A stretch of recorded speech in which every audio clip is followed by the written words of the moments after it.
Bueno, muy buenos días. Yo os lo pongo más fácil.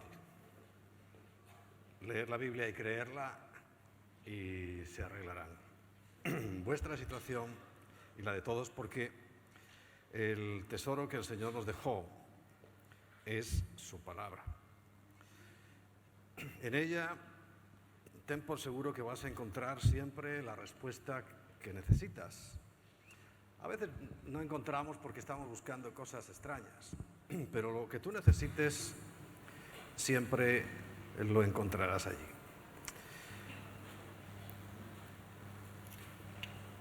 Quisiera comenzar leyendo un texto que, aunque no es exactamente esto está bien puesto, que hace mucho ruido.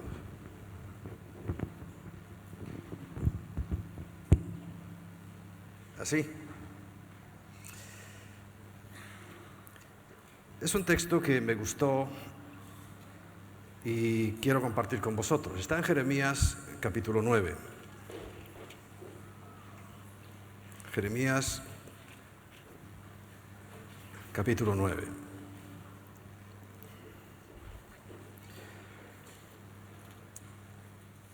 Y nos referimos al versículo 23 y versículo 24. Así dijo Yahweh, dice, no se alabe el sabio en su sabiduría. No dice que no sepa, sino que no se alabe el sabio en su sabiduría, ni el valiente se alabe en su valentía, no dice se alabe el valiente, ni el rico se alabe en sus riquezas. Sea lo que sea que tú tengas como tu cualidad, como tu capacidad máxima, nunca te alabes de eso. Por muchas razones. Siempre va a haber otro mejor que tú. Siempre. A lo mejor la habilidad la pierdes. Puede ser. O sea, nunca te enorgullezcas ni te ufanes de lo que tú eres bueno. Ni sabiduría, ni valentía, ni siquiera en las riquezas, que parece que es, para algunos, ¿verdad?, creemos que es la garantía de todo. Pues no, no es la garantía de nada. Mas alábese en esto el que hubiere de alabarse, que no es obligatorio tampoco. El que hubiere de alabarse, que se alabe en esto. ¿En qué? En entenderme y conocerme. Entenderme y conocerme. Está diciendo el Señor. Dice, de lo único que vas a sacar provecho para la eternidad y aún en esta vida es en entenderme a mí y en conocerme a mí, dice Dios. Porque tristemente el conocimiento de Dios escasea. Al menos cuando uno con la Biblia en la mano ve las cosas, las prácticas, los ritos que algunos se inventan, uno dice, Señor, ¿realmente estamos en sintonía contigo? Por ejemplo, yo le preguntaba ahora hace un rato al Señor, ¿esta forma que nosotros te alabamos es correcta? Se lo he preguntado, no me ha respondido todavía. Porque a veces lo convertimos en una imitación.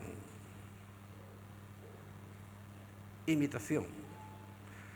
Cantamos canciones que otros cantan. Además tiene que ser exactamente en el mismo formato, ¿no?, en la misma fórmula. Y parece que el día que no sale, como hoy, pues como que no hemos alabado bien. Y claro, yo siempre me voy en mi mente, digo, y le pregunto, Señor, ¿cómo hacías tú? Por ahí tenemos una pequeña referencia de que cantaban. Porque dice que habiendo cantado el himno, salieron.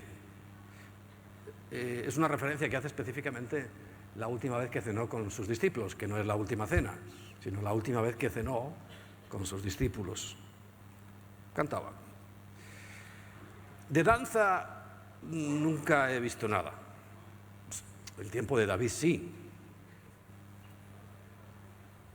Pero en el Nuevo, ojo, no quiero decir que no esté bien danzar, pero danzar por danzar, no creo que sea... Por cierto, ¿el aire acondicionado está funcionando? ¿Seguro? ¿Lo notáis? Pues yo no... para que no se nos constipen los pobres músicos y cantantes. Pues ya solo le faltaba eso, que se constiparan. Bueno, el caso es que cantar por cantar, danzar por danzar, no creo que sea lo correcto, porque cuando venimos delante de la presencia de Dios, pues venimos delante de la presencia de Dios. Y si a cualquier humano no le engañamos con nuestras tonterías, pues imagínate a Dios. Eso ya pretender engañar a Dios con nuestras falsedades, hipocresías y cosas sin corazón, no lo vamos a lograr. Yo diría que hasta alguna vez lo podemos enojar. Es decir, le voy a cambiar los planes a estos chicos porque ellos creen que me están agradando, porque hacen cosas y además es que escuchan el CD y quieren reproducirlo al pelo, cuando lo que Dios necesita es nuestro corazón, sinceridad. Corazón se llama eso, ¿no? Sinceridad. Así que no se alabe el sabio en su sabiduría, ni el valiente en su valentía, ni el rico en sus riquezas, sino que nos debemos, si es que hubiésemos de alabarnos, nosotros, en entenderle y conocerle, que yo soy Yahweh, que hago misericordia, gracias Señor, justicia en la tierra, porque estas cosas quiere el Señor. Bueno, esto no estaba en la predicación originalmente. Si está, pues yo tomé nota, ¿no? Además, mira aquí en azul para que no se me olvidara. Porque eso, algo que el Espíritu Santo me recordó esta mañana. Y cuando viene alguna palabra así especial o específica, pues me gusta compartirla. La semana pasada terminamos de más o menos tratar de entender y comprender, ¿recuerda? Entender y comprender que es lo único que deberíamos estar satisfechos. Alabarnos suena un poco así como fuerte, ¿no? Pero yo me siento satisfecho y me sentiría más satisfecho en la seguridad de entender y conocer a Dios. Por eso le pregunté, no porque nada, sino ¿esto que hacemos te gusta? ¿Es la alabanza que tú quieres?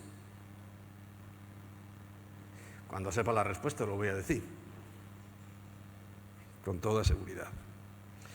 Pero claro, se ha vuelto un poco rutinario. He oído, por ejemplo, hay algunas personas que van a cierta iglesia porque les gusta la alabanza. Pero la alabanza no para quién es. ¿Es para ti? No, es para Dios, ¿no? Ellos van porque a ellos les gusta la alabanza. Vale, pues muy bien. Posiblemente haya grupos en el mundo, muchos mejores músicos, muchos mejores cantantes, y si es por música, pues oye, vete a un concierto. Si crees que con eso estás alabando a Dios, yo tengo mis dudas, bastantes. Porque repito e insisto, lo que Dios quiere es nuestro corazón. Y sabes, hay una característica que tiene el Señor y que nosotros nunca debemos olvidar, que Él ama la fidelidad. Por encima de todo, ama la fidelidad. O sea, que si quieres agradar a Dios, sé fiel en todo. Y no encontré el versículo, pero me vino a la mente, lo buscaré luego y os lo doy. A lo mejor algún teólogo por ahí se lo sabe. Cuando habla, hay un versículo que hace una referencia muy clara, que si tú no eres capaz de ser fiel a lo que conoces, a lo que estás viendo, a las personas que ves, a la iglesia que perteneces, si tú no eres capaz de ser fiel a eso que conoces, que lo ves, lo que la Biblia dice claramente es que no vas a ser fiel a Dios al que no has visto. Te parecerá O tú dirás, pues no, yo soy fiel a Dios. Mentira. Mentira digo si no eres fiel a lo que conoces. Fiel a la persona que a lo mejor se sacrificó y oró por ti, hizo el esfuerzo por ti. No, es que allí tienen la alabanza mejor. Y me voy allí. Como si fuera para ti, ¿no? Bueno, es un regaño ahí entre dientes que os he echado. El regaño, pero tranquilo. Regaño tranquilo. ¿Por qué? Porque los momentos a los cuales vamos caminando, y la semana pasada terminamos en que había una certeza profética a través de lo que el Señor nos enseñó, que está escrito en su palabra, porque recuerdas el versículo con que iniciamos la semana pasada, está en la segunda carta del apóstol Pedro y dice que tenemos la palabra profética más segura, y la palabra profética más segura es la Biblia. Un verdadero profeta no es el que ve la apariencia, sino el que ve el fondo, detrás. Porque lo que se ve y lo vemos todos, pero lo que está detrás solamente el Espíritu Santo lo puede ver y revelar. Entonces, por eso, esa palabra profética es la que tenemos que estudiar, porque es la Biblia. La Biblia se ha mantenido durante todos los siglos que llevamos aquí en la tierra, y se ha mantenido, pues entre otras razones, porque Dios separó un pueblo al cual bueno, en la práctica es mejor que nosotros, porque si algo sabía que eran tercos, pero tercos para lo bueno y tercos para lo malo, pero tercos para lo bueno. Entonces ellos han guardado y preservado la palabra, y ahí está el pueblo de Israel. Por cierto, nos quedan pocos días, porque os habéis fijado cómo ha volado el tiempo, ¿no? Hace nada estábamos celebrándole al dios Jano. Muchos cristianos le celebran al dios Jano, a Janeiro, enero, el de las dos caras, ¿no? Una hacia atrás y otra hacia adelante, es un dios pagano, y muchos cristianos les encanta celebrar culto y rendir culto al dios Jano ese día. Nosotros no. Para ellos el día 31 de diciembre y el 1 de enero, que es justo cuando se celebra el homenaje al dios Jano, dios pagano, les fascina, ¿no? Bueno, pues hace poco estaban celebrando aquello y fíjate ya, más de la mitad de agosto, que por cierto sabíais que es el sexto mes, ¿no? El próximo es el séptimo, septiembre, y el siguiente es el octavo, octubre, y el noviembre es el noveno, y diciembre es el décimo. Esas son las cuentas reales, ¿no? Nos han engañado por todos los lados, y nosotros los aceptamos y decimos, sí, Señor. Tienen razón los paganos, tiene razón el mundo. Nosotros solamente nos conformamos con que nos dejen aquí estar juntitos y ya. Y ya no pretendemos impactar al mundo, ni que conozcan la verdad, sino, bueno, ahí estamos.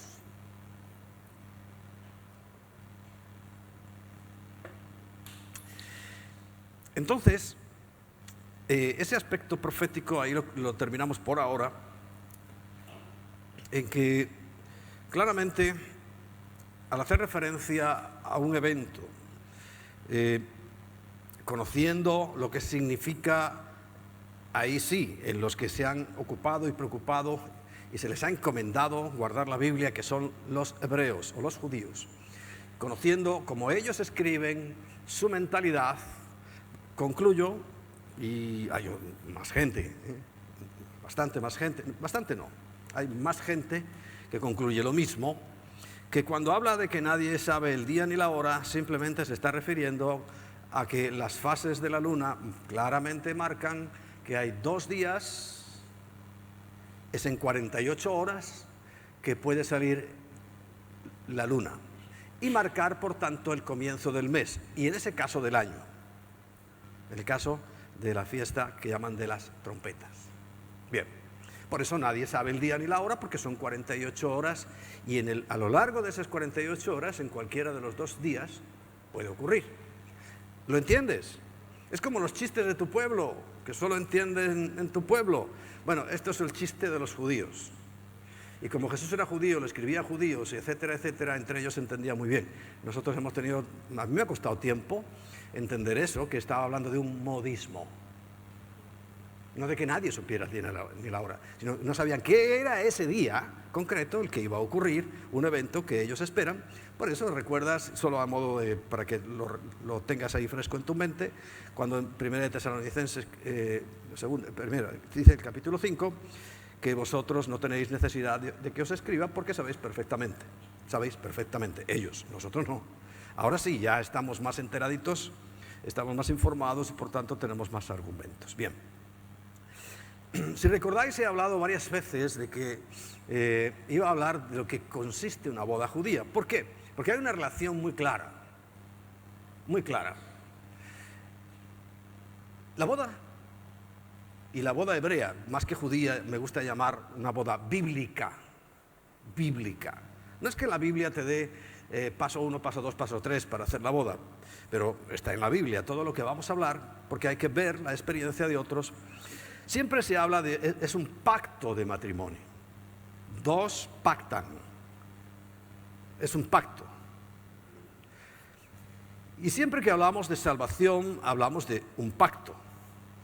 Había un pacto, Cristo lo cumplió para poder darle vuelta a la hoja, porque comenzaba un nuevo pacto, pero sí hay otro pacto para salvación.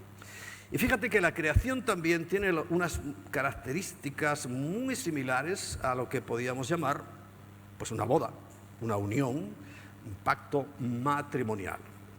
Porque el Señor ordena el matrimonio y cuando lo miras desde el punto de vista profético, y hoy a lo mejor si no lo has oído nunca, ya verás cómo te pueden encajar muy bien las cosas en tu cabeza, es una sombra de la relación que tiene Cristo con la Iglesia. De hecho, en todas las bodas de todas las denominaciones, siempre se menciona lo mismo, el mismo pacto, que hay que tener respeto, tal, así como Cristo y la Iglesia.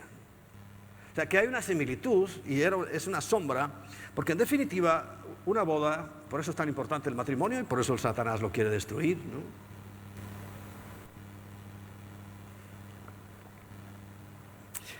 Una boda nos está hablando, en definitiva, de la salvación, de cómo va a funcionar eso por la eternidad. Y hay un ejemplo que no es un ejemplo, la verdad que fue nuestro comienzo, nuestra andadura sobre la tierra.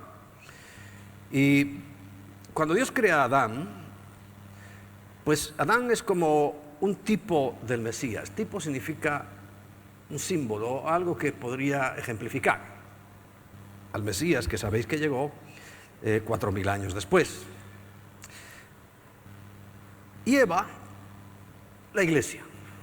O sea, veis que siempre hay dos figuras que tienen que unirse para que todo funcione. Estoy hablando de sombra, estoy hablando de similitudes, no de exactitudes, aunque se cumplen con precisión. Fijaos, siempre cuando llega la Pascua, yo os pongo un ejemplo que te lo recuerdo porque viene bien para este momento también. Y cuando estamos en Israel, ya allí en la tumba vacía, siempre me gusta recordar esto. Porque la última vez que salió sangre del costado de Cristo, recuerda, son 7 veces, y la séptima y última fue cuando aquel soldado atravesó su costado y salió agua y sangre. Agua y sangre. Agua acumulada y la sangre salió. Y yo lo veo como un ejemplo también del nacimiento de la Iglesia, después de la muerte. Porque yo sé que algunos se quedaron con cara de yo no fui la semana pasada cuando dije que los evangelios eran del Antiguo Testamento. ¿Verdad que sí? Es que hasta que no se muere el testador no hay testamento. O tú matas ya le quitas las cosas al abuelo antes de que se muera. No, tiene que morir. Y una vez muerto, ya sí, ya hablamos de testamento. Pero en todo el Nuevo Testamento, Cristo no ha muerto. Está vivito y coleando. Es al final que muere, entonces ya podríamos decir que empieza el nuevo, porque ya murió el testador, el que daba la herencia, y empezamos de nuevo, hasta ese momento, podríamos considerar, ojo, yo no voy a cambiar la Biblia, pero que entiendas, porque a veces nuestra mente choca, porque no entendemos muy bien, no somos capaces de llegar a asimilar algo que, te lo voy a recordar.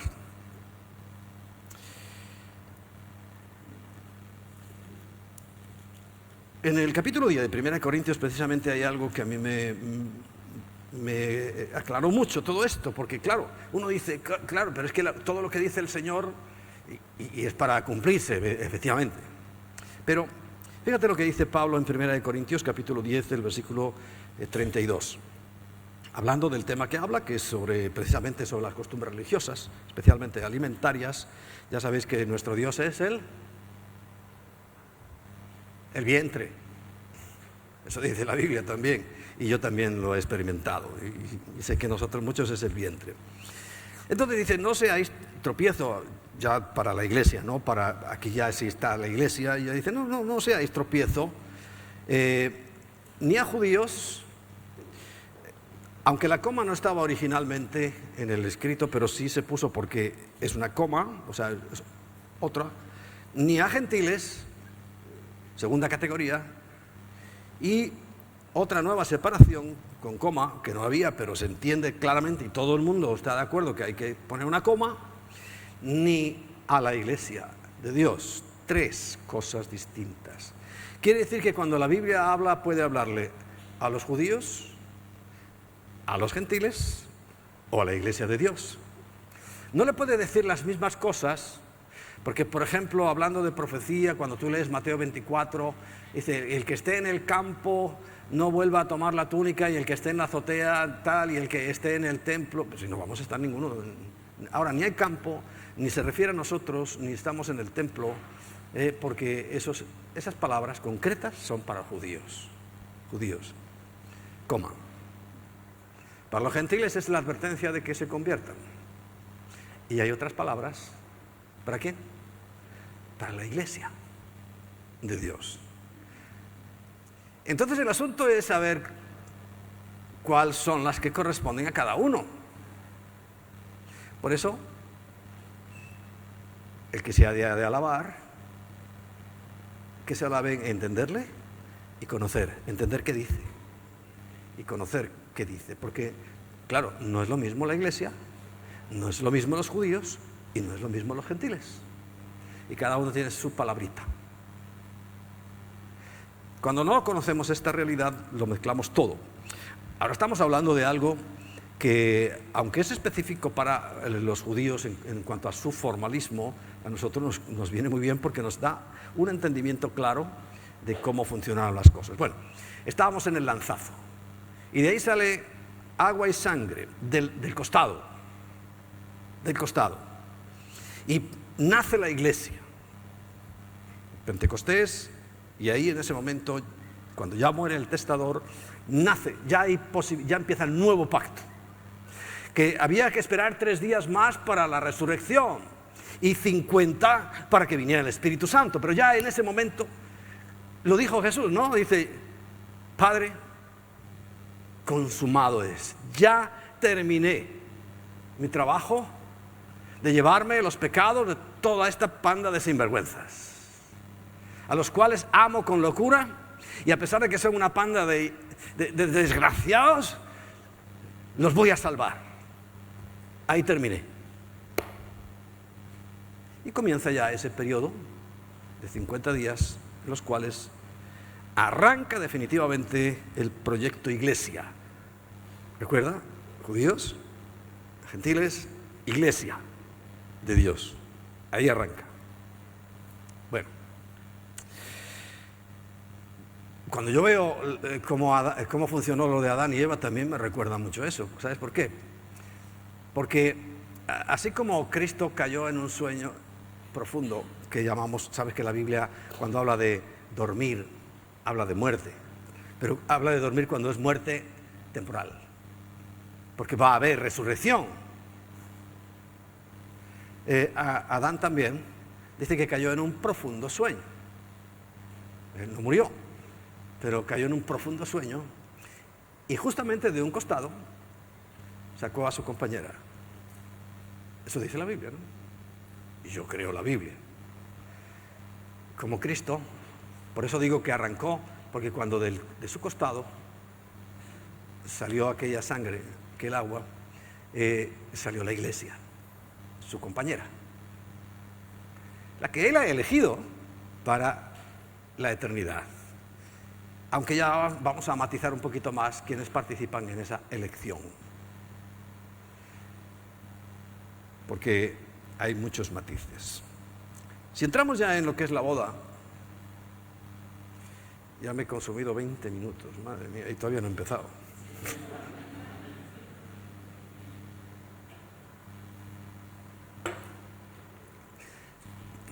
La boda entendida según la Biblia, que ojo, nos habla de la creación y sobre todo del plan de salvación. Por eso es importante entender la boda, porque nos habla, bueno, la creación, bueno, tenemos que aceptarlo así, pero la boda como un proceso de salvación, es muy interesante que lo entiendas, porque ahí estamos involucrados nosotros. Esto no es información, es que soy yo el protagonista y tú. Somos parte. Protagonistas.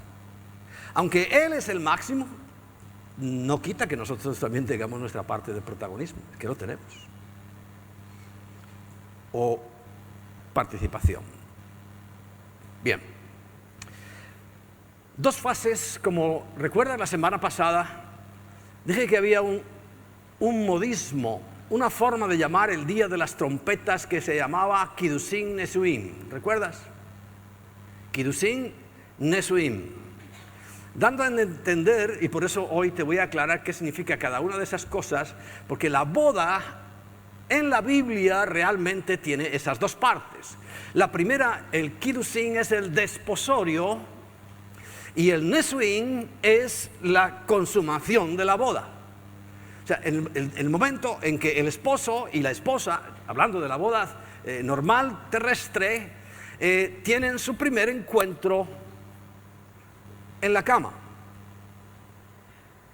La primera unión, porque entiende, y por eso la Biblia dice, nunca te unas en yugo desigual, y es que cuando el hombre entra en la mujer, por eso hay una unión, y por eso el apóstol Pablo dice, mira, todos los pecados son malos, pero ese tiene una connotación especial porque te has unido. Y hay mucho más que un acto físico. Hay algo espiritual en todo eso, y cuando alguien se une con una mujer, son uno. ¿Sabes que cuando habla en la Biblia de que el hombre dejará a su padre y a su madre y se unirá a su mujer y ambos serán una sola carne? Hay dos formas de entender, o dos cosas que debemos saber sobre ese versículo, porque no son antagónicas. Una es precisamente que el acto matrimonial, hay una unión, carne con carne. Es la única forma. Pero hay otra interpretación, que es cuando tú tienes un hijo, entonces ese hijo es una sola carne, tiene parte de tuyo y parte de tu esposa, parte o al revés, de lo mismo. Eso también es confirmar, por eso los antiguos pensaban que mientras no había un hijo, y así estaba preocupada Ana, por ejemplo, la madre de Samuel, y así se preocupaban todas las mujeres que no daban prole, porque el marido podía dejarla, no se había consumado el matrimonio. O sea que realmente, cuando no hay hijo, no se lleva a cabo el matrimonio, no se ha terminado. Claro, pero esto no es así, hay un tiempo. Pues, volviendo al ejemplo que tenemos de José y de María, ¿no? Lo que dice la Biblia, que a veces no lo examinamos, pero es bueno examinar las cosas, que dice que estando desposados se halló que María estaba embarazada del Espíritu, ¿verdad?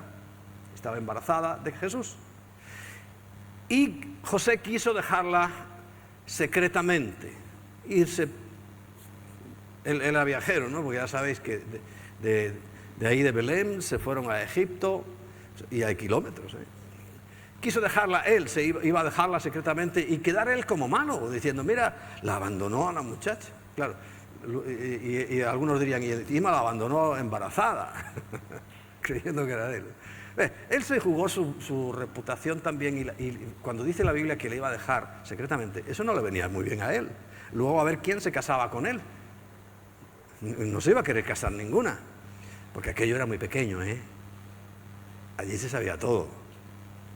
La cámara wifi que tenían, esa, la vieja del visillo, eso funcionaba. Eso funcionaba. Cuando llega el ángel y dice, no, porque lo que María tiene en su vientre es del Espíritu. Pero dice que ya estaban desposados. Quiere decir que ya tenían un compromiso inquebrantable, ineludible, pero todavía, dice, pero no la había conocido. Hombre, si es el término que nosotros usamos como conocer, sí, ya sabía quién era María y se habían casado, o sea, se habían desposado. Estaba hablando de, cuando habla de conocer, la palabra, por eso es bueno a veces estudiar un poquito, es gilasmos, es la misma raíz que la palabra ginecología. Ginecólogo, ¿qué estudia? La mujer, no, por fuera la estudian los hombres en general, por dentro. O sea, el ginecólogo es el que estudia los órganos internos de la mujer. Fíjate qué chascos en la consulta cuando llega una señora al ginecólogo y le dice, no señora, usted tiene que irse al urólogo.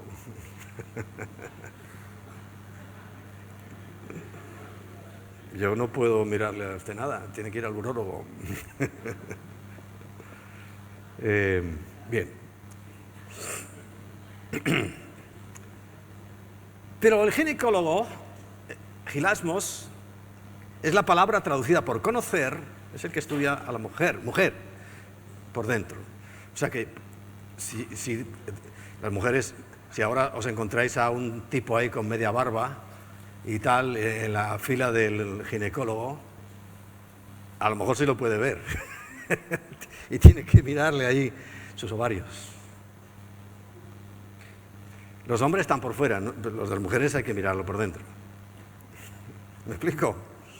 Entonces te puedes encontrar un barbudo en la fila del ginecólogo.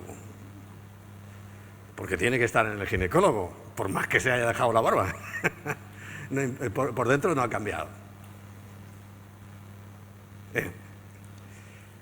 Bien, bueno, no voy a seguir porque me caliento. Ya saben que... Me caliento, digo, la boca, ¿eh? Y empiezo a despotricar. Y no, vamos a ser prudentes. Porque lo que quiero es que entiendas que el ginecólogo, el gilasmo, es la palabra que se ha traducido porque no la conoció. O sea, no había tenido relaciones sexuales profundas con ella. No se habían acostado. Para que lo entendamos, que a lo mejor alguno usa muchas palabras y tal y no entiende, ¿no? No se habían acostado. Bien, porque podía transcurrir un tiempo. Nunca era inmediato. Ahora lo hacemos inmediato, pero no era así, sino que había que cumplir unos cuantos requisitos que vamos a empezar a examinar. Porque la segunda fase es después de que todo se ha cumplido, cuando ya llega lo que llama la Biblia Nesuín, que es la celebración de la boda en sí, con 7 días, ya te adelanto, 7 días dentro del dosel, dentro de aquel lugar, hasta que se culminaba el matrimonio con la relación marital o sexual. Bien. Lo primero es que hay que elegir una novia. Bien. Ahora también nosotros la elegimos. Pero no es sabio. Sobre todo, y tenemos algunas experiencias, incluso cercanas, que no voy a nombrar, por supuesto, que la madre ha dicho, esa chica no me gusta. ¿Verdad? ¿Te suena eso?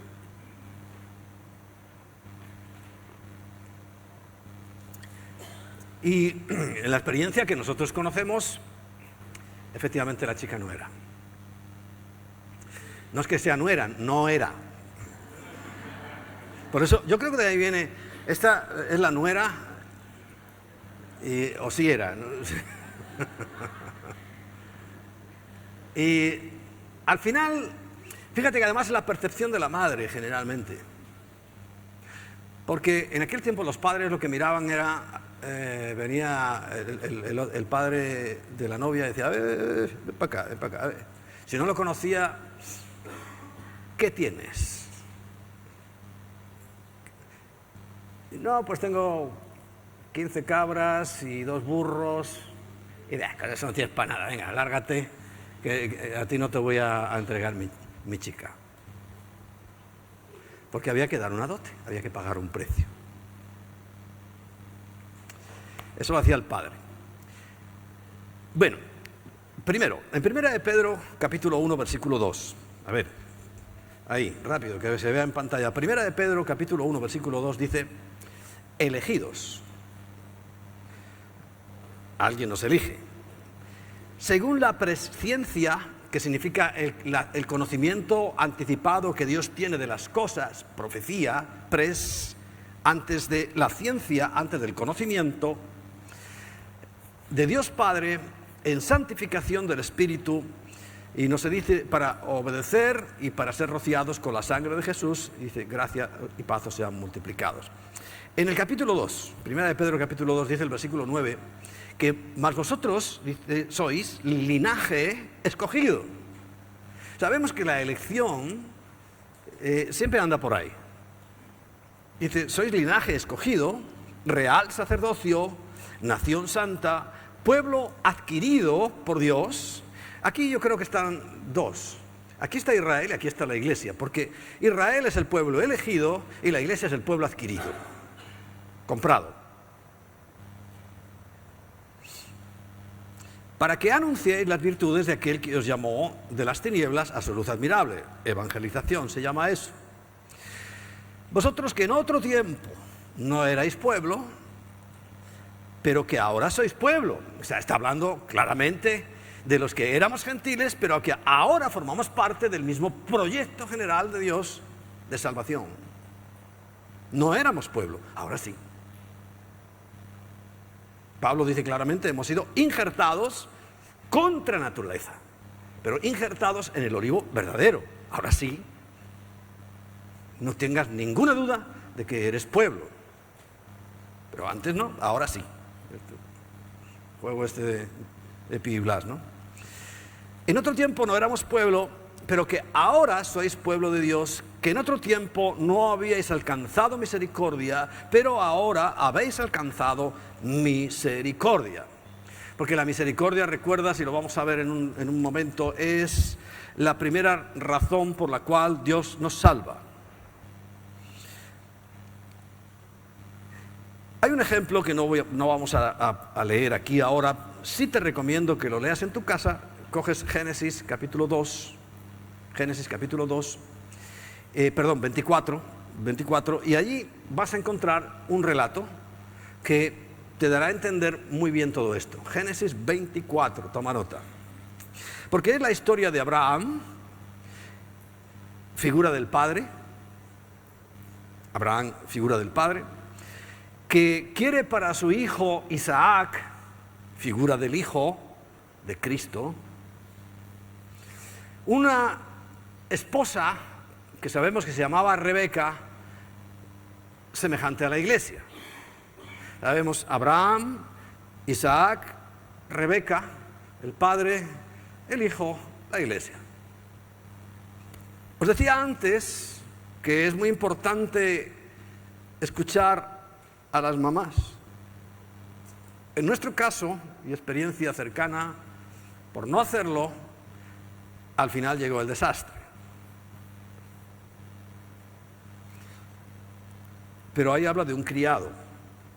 Claro, en aquel tiempo un criado no era cualquier cosa. El criado iba con una cantidad de gente. Era un hombre también muy rico. Era el mayordomo, el que tenía todos los asuntos de la casa a su cargo, y en tal confianza tenía el padre en aquella persona que lo envía para que él, a su criterio y con los criterios que le había marcado el padre, escoja la que va a ser la esposa de su hijo. O sea, no era cualquier persona, evidentemente. Pero en nuestro caso, y te lo voy a decir en hebreo porque ahí no cabe duda que Ruach HaKodesh es el Espíritu Santo, pero es femenino. Yo, como tengo apostado lo que sea, que alguien me demuestre que Ruach HaKodesh no es una palabra femenina, o una expresión femenina que se refiere al Espíritu Santo, tengo apostado lo que quiera y sé que lo voy a ganar. Estoy tranquilo. Siempre ganaré, porque Ruach HaKodesh representa un aspecto femenino, una función femenina que dice claramente la Biblia que es el Espíritu Santo el que nos atrae. Y el consejo materno, en este caso, es muy importante. Bueno, ese criado, esa persona de tal confianza que le encomienda una tarea importantísima como la de buscarle la esposa a su hijo, representa al Espíritu Santo. Bueno, ahí en Génesis 24, cuando te lo leas, tú oras y dices: Señor, esto que ha dicho el pastor es verdad, es cierto. Bien. 2. Primero, la elección. 2. Una vez que estaba seleccionada, él encuentra a Rebeca. ¿Hay alguien más que ha encontrado a Rebeca? Encuentra a su Rebeca. Pat, esta parte te interesa. Había que fijar el precio.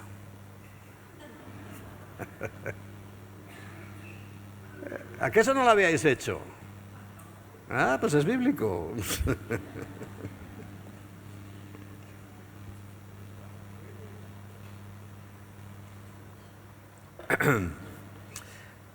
Pero Cristo ya pagó el precio. Se contesta eso. Y lo dejas cao. Bien. Se establecía el precio por la novia. Primera de Corintios capítulo 6, versículo 20. Primera de Corintios 6, 20 dice así: porque habéis sido comprados por precio. Adquirido, comprado por precio. Glorificad pues a Dios en vuestros cuerpos y en vuestros espíritus, los cuales son de Dios.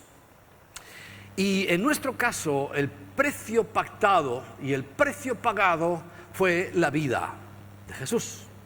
Por eso Él murió, porque había que pagar ese precio, pero ya está pagado. Te quedaste sin las cabras. Porque ahora ya todo lo que hacemos es bajo la premisa de que ya está todo pagado, no hay deuda. Punto. Pero alguien pagó. O sea, decimos, la salvación es gratis para ti, pero alguien pagó.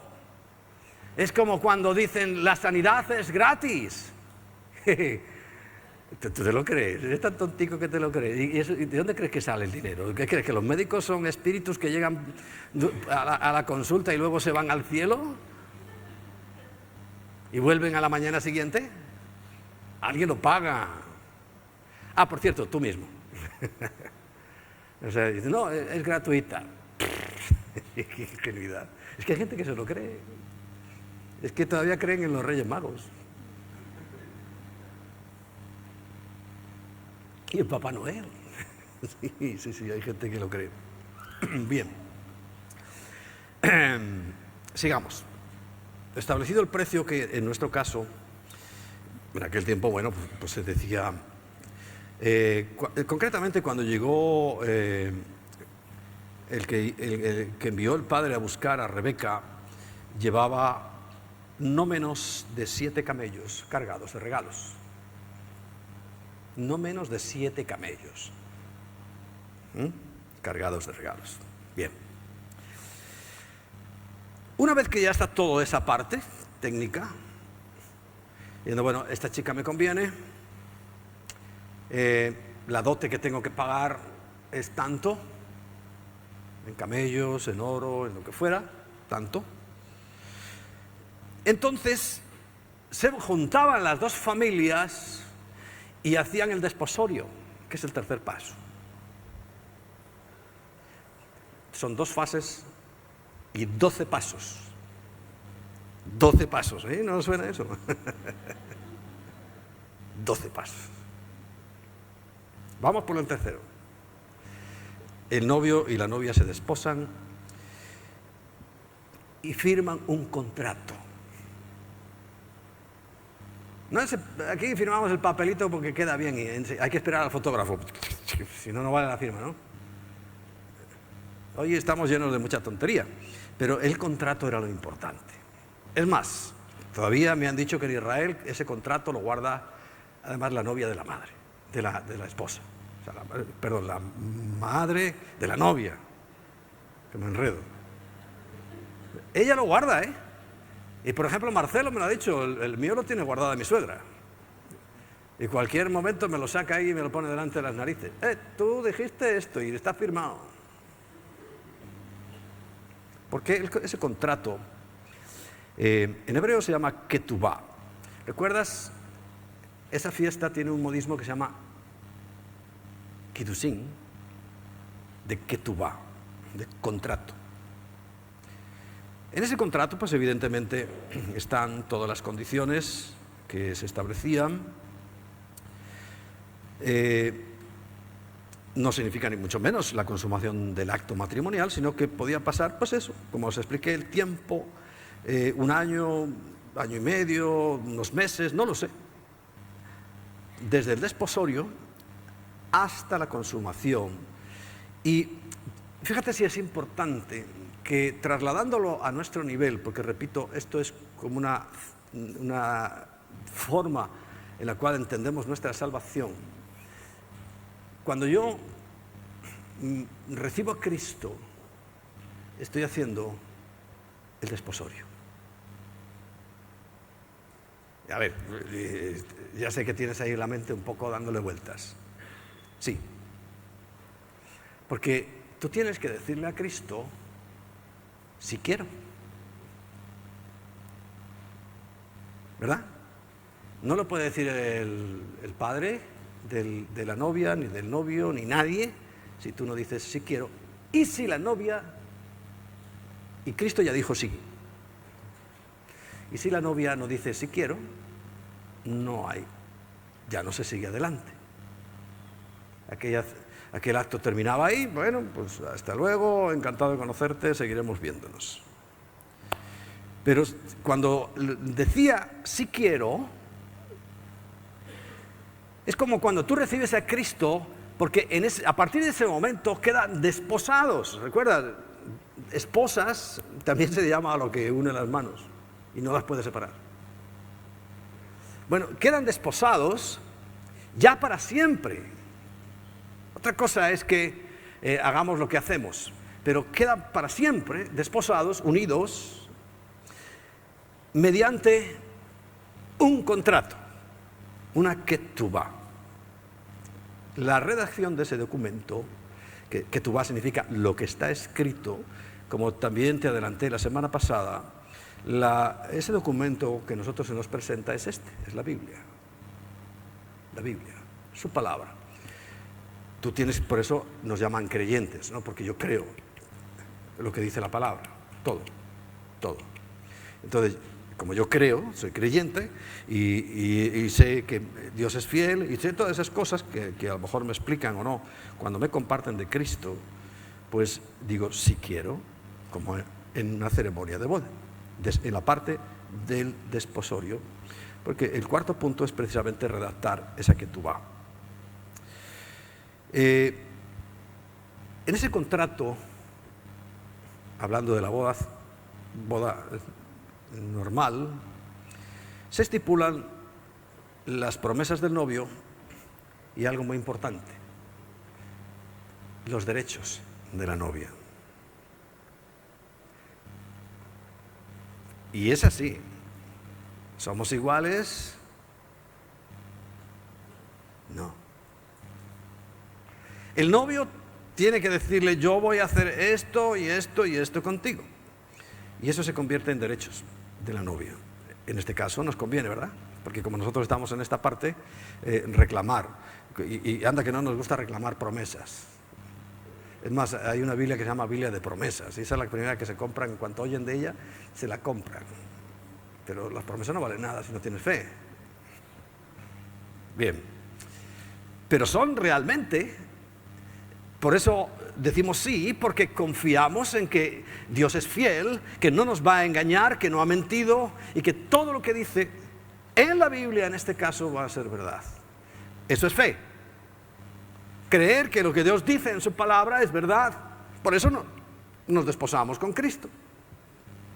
Por eso, cuando el padre y la madre y la muchacha leían el contrato que traía redactado el novio, decía: este hombre me conviene, me va a proteger, me va a defender, me va a proveer, nada me faltará. Resulta que es de tal pueblo y en aquella casa que yo un día pasé por ahí, vaya casa, y allí voy a vivir. Y le dice: sí, quiero, claro.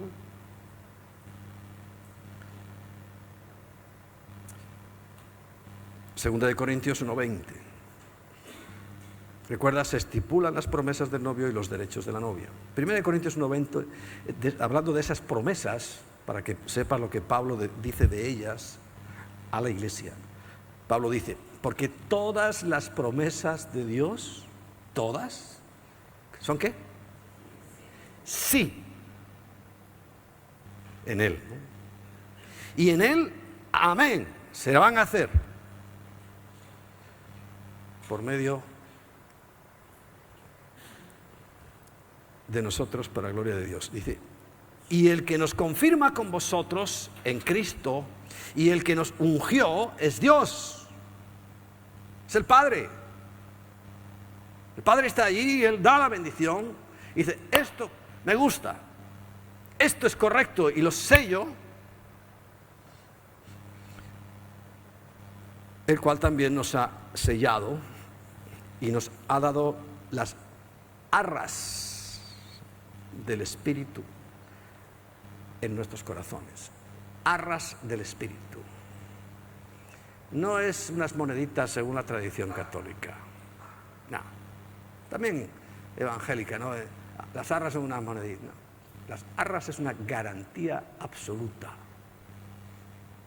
de que el negocio se va a llevar a cabo.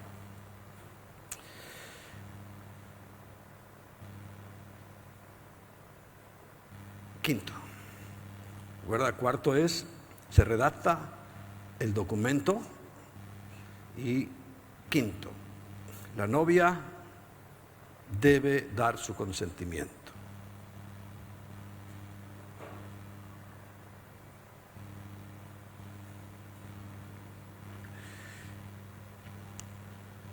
La salvación es personal.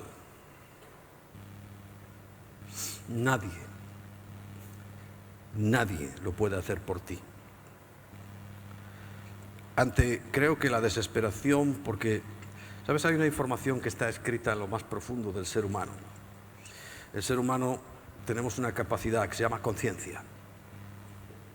Recuerda que dentro de el área espiritual, porque somos espíritu, alma y cuerpo, dentro de esa área espiritual, creemos que en el área espiritual hay como 3 partes también. No digo que sea esto así, pero fíjate, hay una intuición. Todo ser humano tiene una intuición, tiene una conciencia y tiene un deseo o una capacidad de comunión, de unirse, de estar unido con algo. Algunos dicen la Pachamama o la mamachanga, Pachamama. Otros se unen con animales. Claro, Romanos 1 dice claramente que cambiaron la gloria de Dios por otras cosas, porque no entendieron ni quisieron entender. Porque en su espíritu hay deseo. Primero, hay una intuición es algo que a ti no te ha pasado, que vas a ir a algún sitio, vas a pasar por un lado y algo te dice: no pases por ahí. tienes una intuición de que algo va mal. Otras veces la tienes de que va bien, ¿no? Pero es algo que pertenece, fíjate, al área espiritual. La intuición. Tú intuyes, quiere decir que aunque no lo sabes expresamente, pero hay algo dentro de ti que sabe que hay algo. Eso es la intuición. Entonces, fíjate, cualquier religión, normalmente, siempre sus dioses se colocan en alto. Y siempre apuntan hacia arriba. Hay una intuición que te está diciendo, hay algo más grande que tú.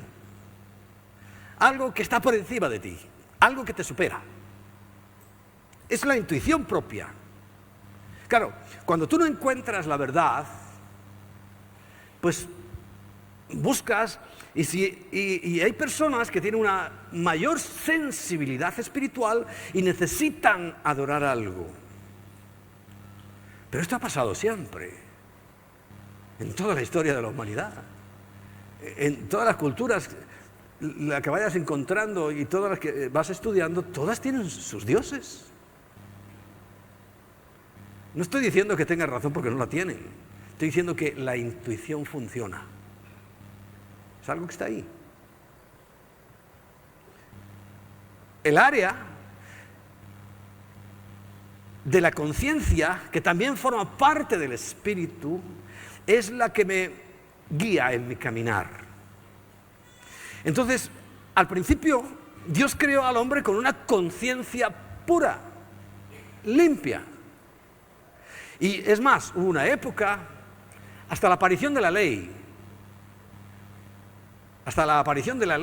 escrita en mandamientos, era la conciencia del hombre, del ser humano, la que guiaba sus pasos, porque por conciencia tú sabes lo que es bueno y lo que es malo. Tú sabes que estás robando y que no está bien lo que estás haciendo. Tú sabes que estás mintiendo y te sientes mal porque tu conciencia te dice, has hecho algo mal.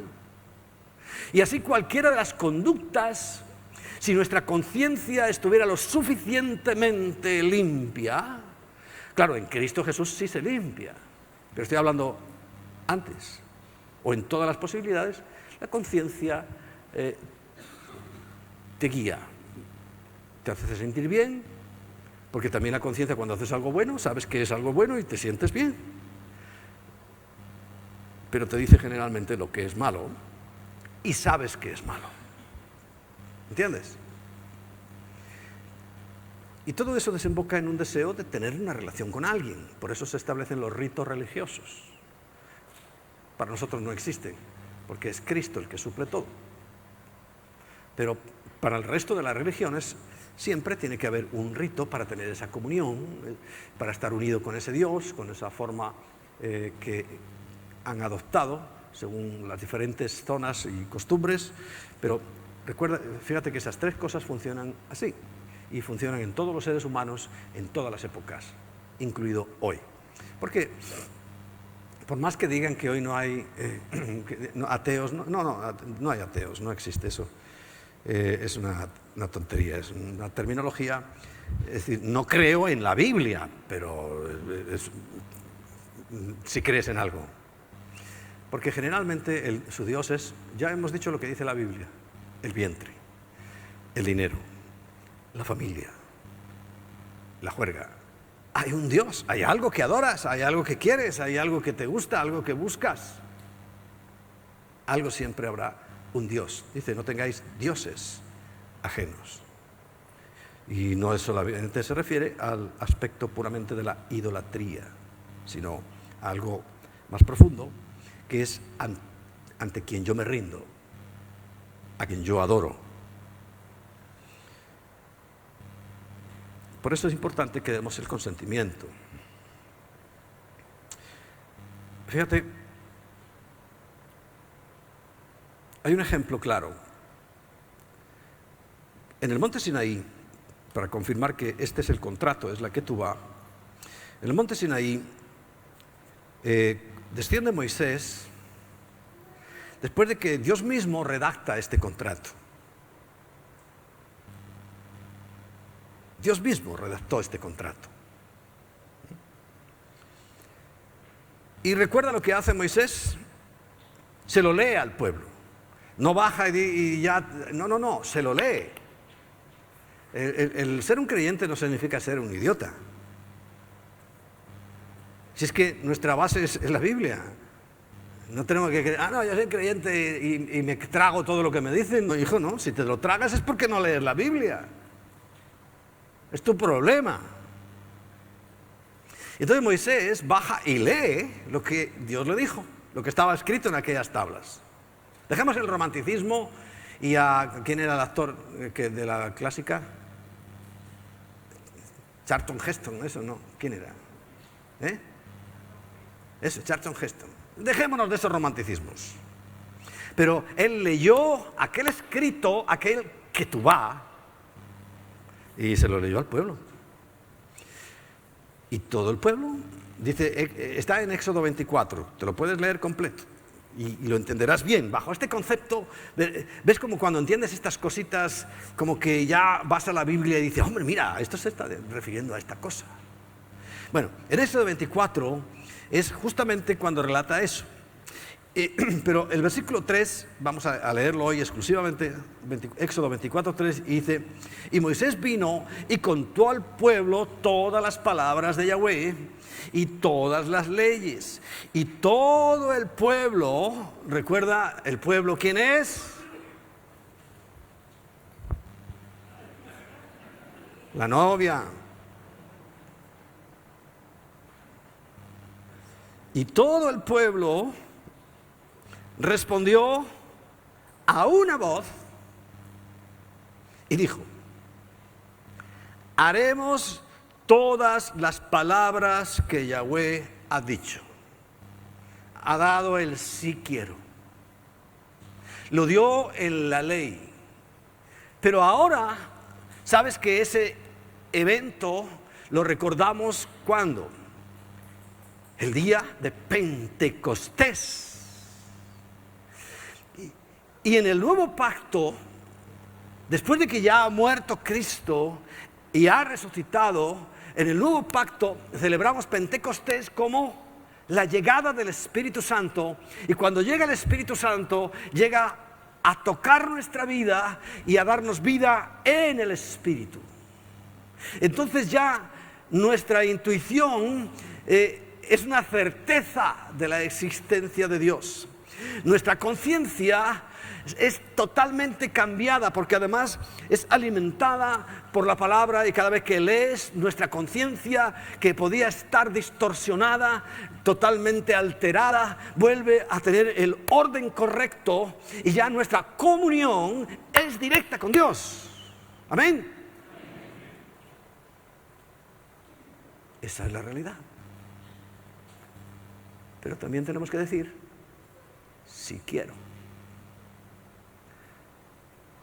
Y resalté que todo el pueblo, a la vez, unánimes, dijeron sí quiero, porque algunos cristianos todavía, es un sistema que no está en la Biblia, están convertidos a medias.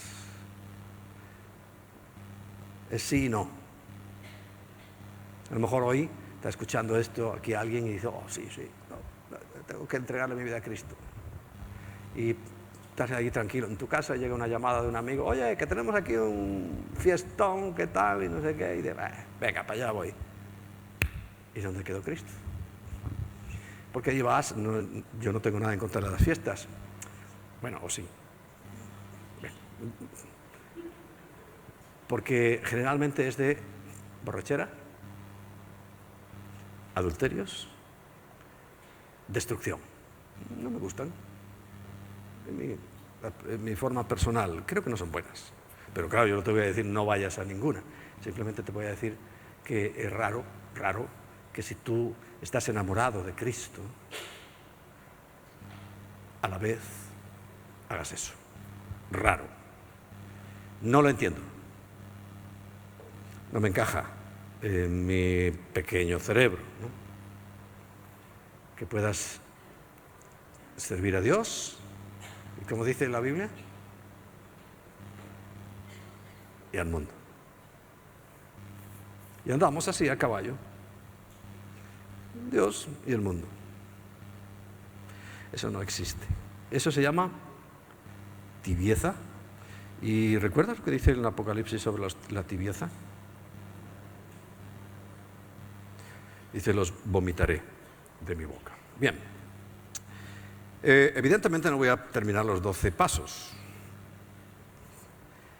Estamos en la primera parte, donde el sexto punto, para que lo tengas ahí, ¿recuerdas? Se eligió la novia, se estableció el precio, se pagó, claro, se firmó el contrato y la novia dice, si quiero, como lo dijo el pueblo, con la ley de Dios, y por eso le llama pueblo mío. Por eso Dios dice, ellos aceptaron, aunque han fallado, pero aceptaron mi ley, dice, son mi pueblo. Mi esposa, como dice, ahora somos esposa de Cristo. ¿Recuerda? Bueno, ya cuando lleguemos a la segunda fase, que es la de el Nesuim, aquel sinónimo de la fiesta del Día de las Trompetas, que es cuando efectivamente va a ser esa consumación de ese ejemplo de acto matrimonial que, claro, no va a ser exacto, ni muchísimo menos como lo hacemos aquí en la tierra, en el cual quedaremos definitivamente unidos para Cristo. Hace un tiempo, hace unos meses, hablé de la glorificación, como que había que ser lavados, justificados, santificados y glorificados, y esa era la última parte que todavía no ha ocurrido. Ocurrirá, ¿no? Bien. Los regalos eran dados a la novia. Además, aquello se adornaba, o sea, se manifestaba con una copa. La copa del pacto. Porque es un pacto, ¿recuerdas? La copa del pacto. De ahí podemos entender por qué en el ámbito cristiano el tema de las copas y del pan y todo eso, ¿qué tiene que ver? Bueno, estamos hablando de algo que ya se producía. Y siempre para ratificar ese pacto había que tomar una copa. Y se llamaba así, la copa del pacto, que ya estaba firmado y ya estaba aceptado por ambas partes. Porque claro, en nuestro caso, imagínate, ya Jesús hizo todo. Es que el precio, dijeron, tu vida. Y él dijo, vale. En Getsemaní, cuando está allí, ¿sabe lo que le está preguntando al Padre? Es eso. Y dice, Padre, establecimos el precio de que iba a ser mi vida. ¿Habrá cambiado algo mientras yo he estado por aquí en la tierra? Y el Padre le dice, no, hijo. Eso pactamos y eso hay que cumplirlo. Y después de 3 veces, y fíjate qué angustia tenía Cristo, que sudó gotas de sangre. Esto científicamente ocurre, puede ocurrir una tensión tan grande. Ahora, es tan grande la tensión que generalmente nadie la tiene, nadie le pasa, pero sí puede pasar. Que se revientan, se rompen unos vasitos, unas venitas, y se mezclan con el sudor de la angustia que le estaba produciendo porque sabía lo que le venía encima. Y sale de color rojo porque un poquito de sangre enseguida lo tiñe, el sudor. Y fue la primera vez.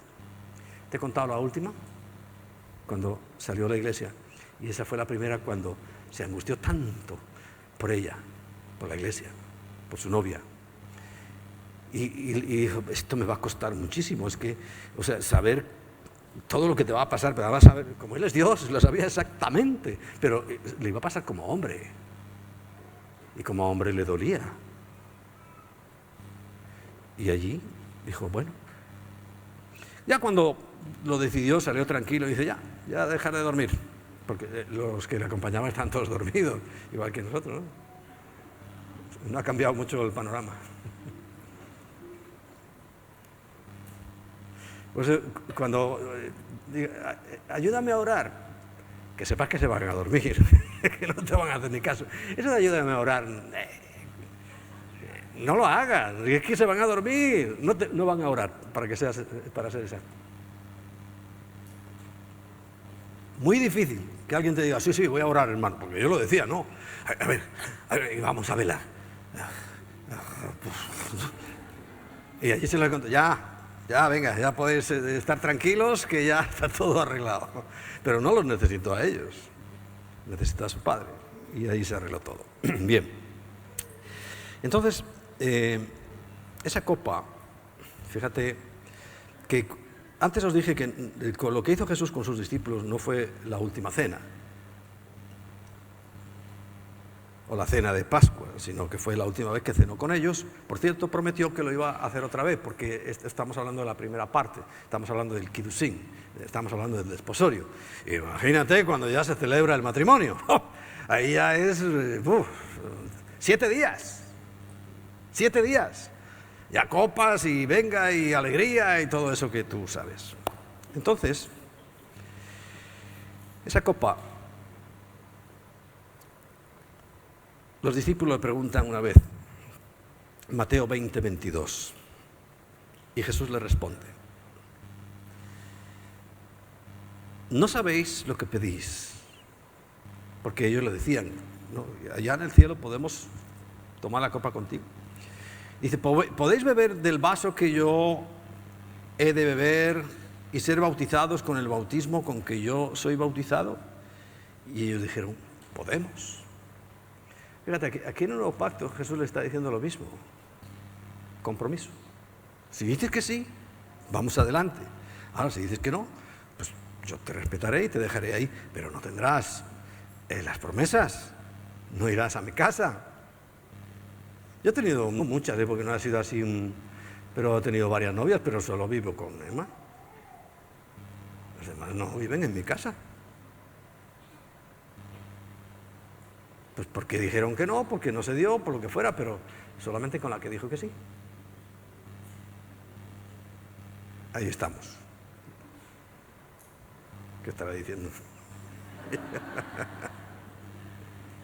Es así.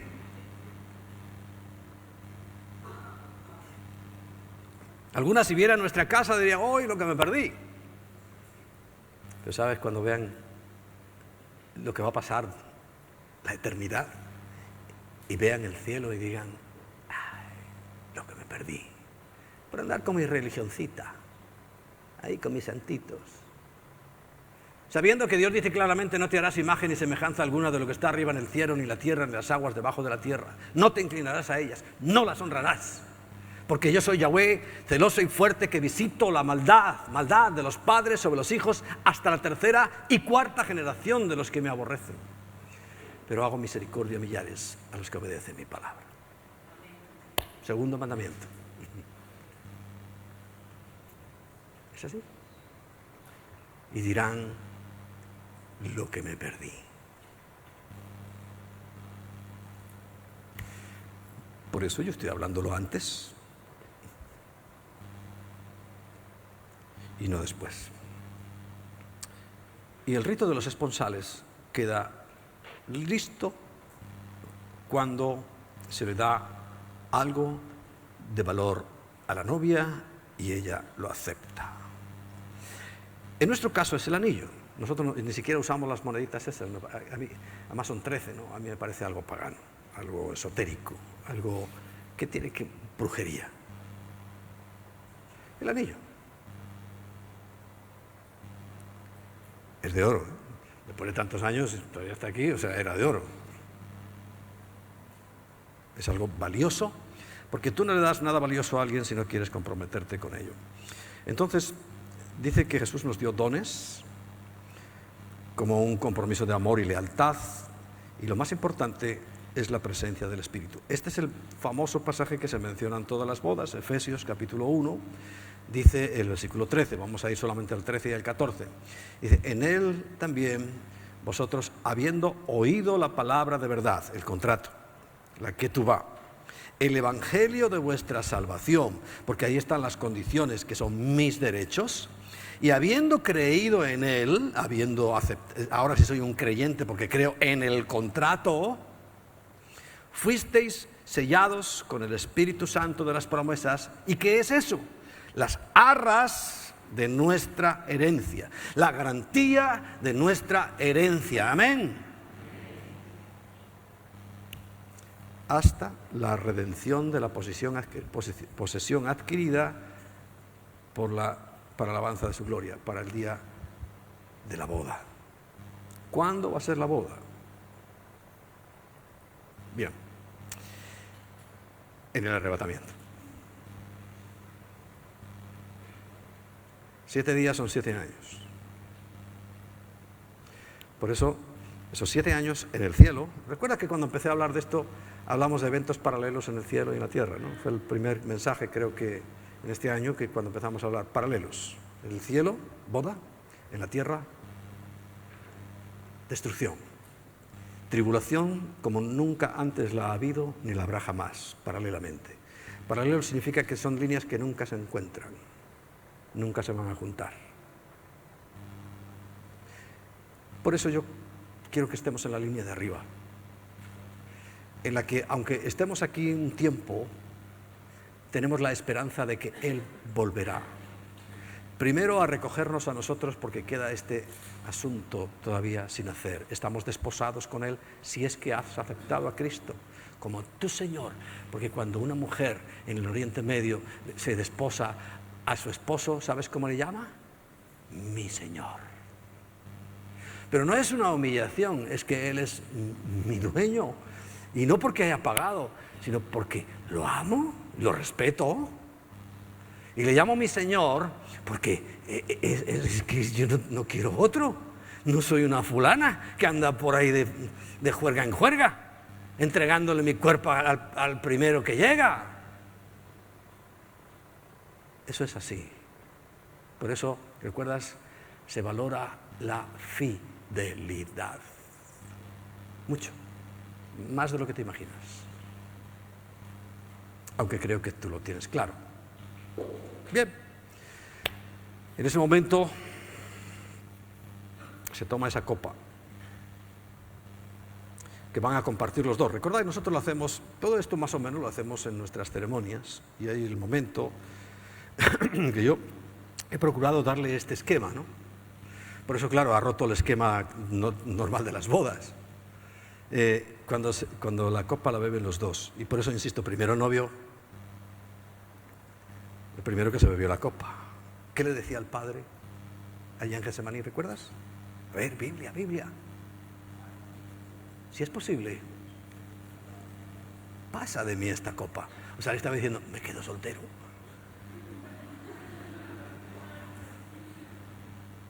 Oye, que yo lo hago y me quedo soltero si hace falta. Y el Padre dice, no, ya esto está en marcha, ya no te puedes quedar soltero. Vas a beber la copa. Vas a beber la copa. Y por eso hay algunos espositos que cogen y le dan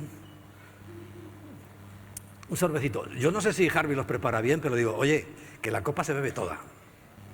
Y si le deja todo esto a la novia, menuda castaña va a tomar.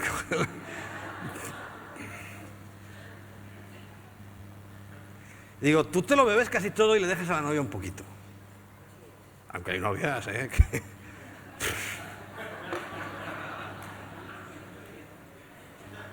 Pero el que pagó, ¿sabes con qué se llenó esa copa? Con la sangre de Cristo. Con su sangre. Por eso a nosotros solo nos queda ya el beneficio. Pero tenemos que beber esa copa. Y hay una parte de sufrimiento en el cristiano, ¿no? Ahora les ha dado a algunos predicadores por decir, ven a Cristo y ya verás cómo todo se te arregla. Esa tontería la he oído yo en nuestro ámbito años. No, recibe a Cristo y verás cómo todo se te va a arreglar. Mentira, a algunos le empiezan los problemas de verdad. Ya cuando eres hijo de Dios, ¿qué crees que va a hacer Satanás? Mientras te tenía ahí pisoteado, bueno, te pisoteaba de vez en cuando y te daba una patada por ahí. Pero cuando ya eres hijo de Dios, va por ti con todas. Lo que pasa es que no sé, cuando tú eres hábil, ¡pa! Escudo de la fe, espada del Espíritu, vas y le das un tajazo a los demonios y salen corriendo. Cuando sabes bien manejar tu situación. Pero esta es la realidad. Entonces, en el momento que tú aceptas, ya nuestro esposo bebió y después nosotros bebemos esa copa del pacto. Dos rápidos. Mira, el séptimo punto, para los que están tomando nota. Una vez que ya todo eso ha ocurrido, ya son esposos, como el octavo punto, es que el séptimo y el octavo están juntos y podías cambiarles de orden tranquilamente. El novio se marcha, ya están desposados, se celebró, todo está listo, el novio se va. ¿A qué? Primera de Juan, capítulo 14, versículo 1, 2 y 3. Como hizo Jesús, ¿no? Estaba todo. Ya había consumado esto. Ya había resucitado. Le dijo, ahora esperar la promesa. Un pacto, promesa. Que son todas sí y amén en Cristo Jesús. Y llegó el momento, pero él se fue. ¿Y a qué se fue? Juan 14, capítulo 1. Dice, no se turbe vuestro corazón. ¿Creéis en Dios? Dice, creed también en mí. En la casa de mi Padre muchas moradas hay. Moradas son viviendas. Si así no fuera, yo lo hubiera dicho. Voy pues a preparar lugar para vosotros. Eso mismo le dice el novio cuando ya ha firmado, se han desposado. Le dice, ahora voy a la casa de mi Padre, voy a preparar nuestro hogar, lugar, una morada. Y cuando esté lista, y si me fuere y os prepararé el lugar, dice el versículo 3, vendré otra vez a buscarla, como ahora estamos esperando el arrebatamiento, el rapto, Natsal, esa palabrita que os hablé la semana pasada, para que donde yo estoy, vosotros también estéis. Por eso decía que uno u otro uno, es que esto es ya, porque a partir de ese momento, la traducción y la costumbre y la necesidad para nosotros comienza con un momento de purificación, de lavamiento en el agua. Y la novia se empieza a purificar. Y esto se considera un renacimiento espiritual. Rápidamente lo leemos. Tito capítulo 3, versículos 5 al 8. Nos salvó, os dije que os lo iba a mencionar, no por obras de justicia que nosotros hubiéramos hecho, o sea, no porque fuéramos los mejores, sino por su misericordia. Y en su misericordia, Él dice que Él coge a la que no tiene marido, a la fea, y la hace su esposa. Porque Él lo hace por misericordia, no le impresionan las apariencias. Porque además las apariencias sabes que cambian. Cambian. Hoy ves a Brigitte Bardot, que fue el modelo, por ejemplo, en mi época de niño. Brigitte Bardot, la bebé, era guapísima. Y lo era. Pero hoy es una señora más arrugada que una pasa. ¿Dónde quedó su belleza? Por eso es mejor una buena mujer que una mujer buena. Bien. Nos salvó por su misericordia. Por el lavamiento de la regeneración. Ahí empieza ese proceso. Y por la renovación del Espíritu Santo, el cual derramó en nosotros abundantemente por Jesucristo nuestro Salvador, para que, justificados por su gracia, viniésemos a ser herederos conforme a la esperanza de la vida eterna. Dice, palabra fiel es esta, y en estas cosas quiero que insistas con firmeza para que los que crean en Dios procuren ocupar en buenas obras. Estas cosas son buenas y útiles para los hombres. Y aquí comienza eso que se llama un mikveh en hebreo, que es un lavamiento. La novia se empezaba a preparar. El ejemplo de Esther, ¿cuánto tiempo estuvo en remojo?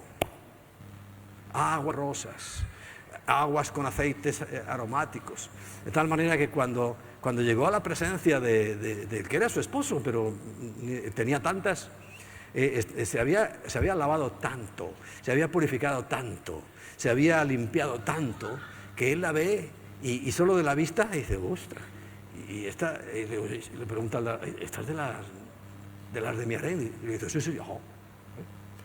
Y entonces él tenía que extender el cetro, nadie se acercaba a él si no extendía el cetro. Y pum, extiende el cetro, diciendo, acércate. Y se acercó, y según se iba acercando, ¿sabes? Empezaba a oler.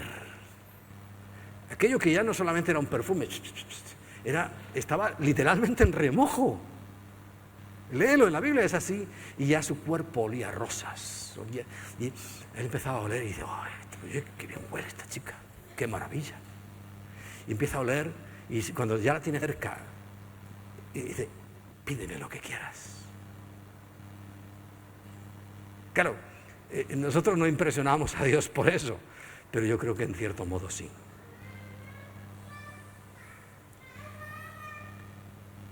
En cierto modo sí. Cuando tú te has ocupado, has esforzado en limpiarte, ya eres esposa, ya somos hijos, ya somos parte de la esposa, eso no te lo quita nadie, porque ya el contrato se firmó.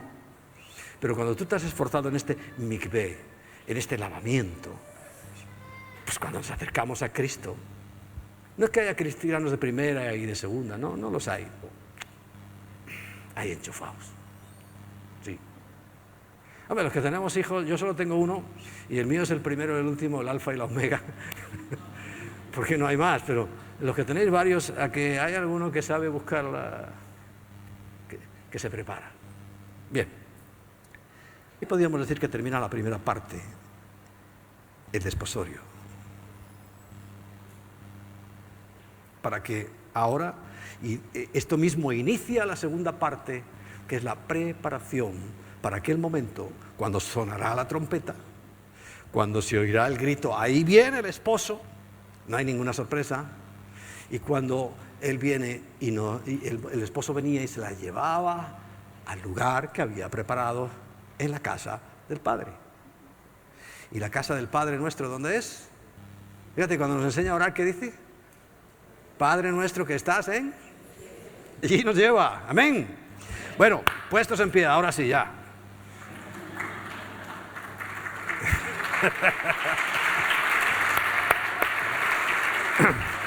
Bien.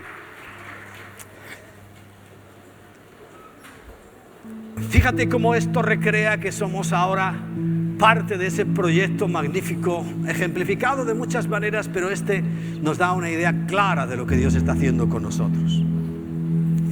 Y precisamente me detengo aquí porque, bueno, aparte que me he pasado media hora, me detengo aquí porque es importante que el novio se iba, pero la novia tomaba la responsabilidad del mikvé, la responsabilidad de esos baños, de esa limpieza. Tenía que estar preparada. No sabía si iba a volver al día siguiente, si iba a volver en un mes o en un año. Pero ella siempre estaba preparada, porque podía llegar. Así como nosotros como iglesia es que tenemos que estar preparados. Por eso cuando hablamos de limpieza y restauración, como habla aquí Tito, le dice, es por el Espíritu, es por su misericordia, es por el Espíritu, es por el lavamiento, es por la regeneración.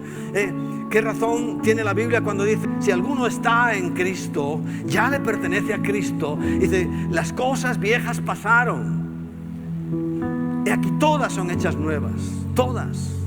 Y eso es el lavamiento. Bueno, y ahí sí cambiamos de pasos. Ya no estamos hablando de los pasos del matrimonio, estamos hablando de esos famosos 12 pasos, que incluyen liberación, no sé qué, no sé cuánto, porque forma parte de nuestra limpieza. Y sí es bueno hacer los 12 pasos, pero también es muy bueno leer la Biblia. Ahí tendrás todas tus condiciones, todas tus instrucciones, todo lo que necesitamos saber. Por eso es bueno que lo hagamos. Y sabes, eso es voluntario. Ya el novio no estaba allí para verla. Cuando se metía en el agua y se lavaba, y una vez y otra vez, y aquella agua se le echaba perfume. Y para que lo absorbiera su cuerpo, sus poros, ¿no? Aceites aromáticos. Eso ya lo puedes hacer o no. ¿Será por eso que cuando viene el esposo había 5 que no estaban preparadas? ¿Lo puedes hacer o no? Pero pero ahí el cuadro que se presenta no es bueno para las que no se prepararon. Lo mejor es que nos preparemos. ¿Quieres? ¿Tú ya le dijiste sí quiero? ¿Ya sabes que Él murió por amor? Porque estaba enamorado y está enamorado de nosotros. Y fue la única razón por la que fue a la cruz. Porque estaba enamorado y sigue enamorado de nosotros. Ahora está preparando el lugar. Eso sí, recuerda que ha mandado a Ruach HaKodesh para que esté con nosotros. Es bajo las instrucciones estrictas y el control estricto de mamá que se hacen las cosas, ¿verdad? Mamá dirige bien, haz esto, haz lo otro, sabe la temperatura que tiene el agua, los aceites que hay que echar, todo eso lo sabe. Bien, ¿ya has dicho que sí? Levanta tu mano si has dicho que sí a este pacto que Él nos ha tentado, al nuevo pacto,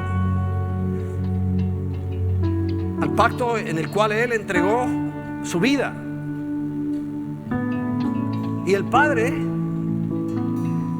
dijo: acepto el precio, me parece conveniente.